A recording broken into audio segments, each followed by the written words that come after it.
Hi, my name is Nir Eyal, and in this episode we are going to learn about the psychology of notifications, how to send triggers that work. So if you've ever taken a class in psychology, you probably have heard the story of Ivan Pavlov and his famous dog. Every time Pavlov would ring his bell, his dog would salivate. Pavlov had trained his dog to have a conditioned response. We too are conditioned to have a response from all the notifications and pings and flashes and messages that we get on a day-to-day basis. Clearly, we're a lot smarter than Pavlov's dog, and of course, if you make a technology, you've got to be careful that people don't uninstall your app because it sends them too many notifications.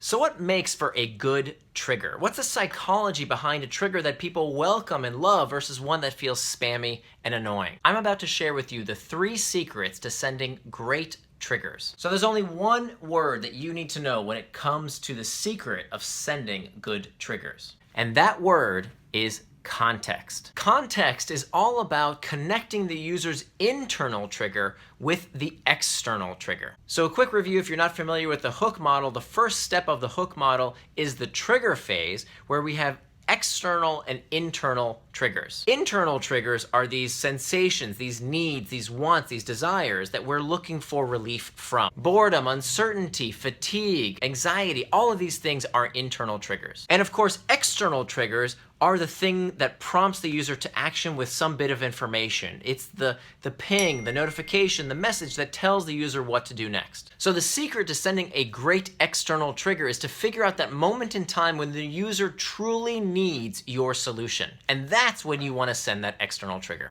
Now, a good recent example, I was flying from one airport to the next and I had a connection to make and my flight was running a little late.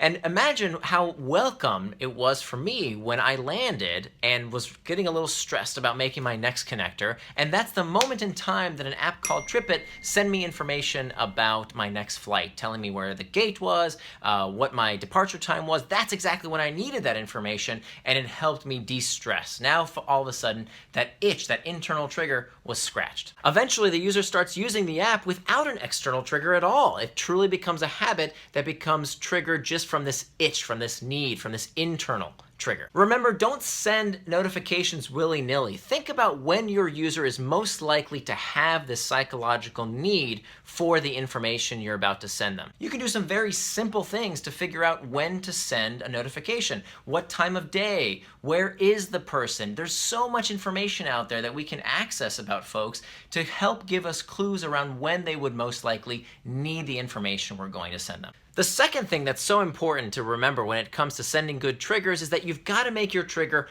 actionable. Don't just give some random information that you think might be helpful. Tell the user what to do next. Don't set a notification that doesn't give explicit, specific behavior about what you should do next. A good example of an actionable notification is a notification from WhatsApp that tells you that someone just updated your thread and now it's your turn to respond. Or take, for example, a Google card that tells you when to leave based on traffic conditions. That notification tells you exactly what to do next. Get in your car and go. And finally, the third thing that good triggers should do is spark intrigue. Triggers that add a little bit of mystery around what the user might find when they open that notification get higher responses. Take Time Hop, for instance. They may send something quite cheesy like, "No way, was that really you?" prompting the user to open the app. To see the photo, the user simply needs to swipe.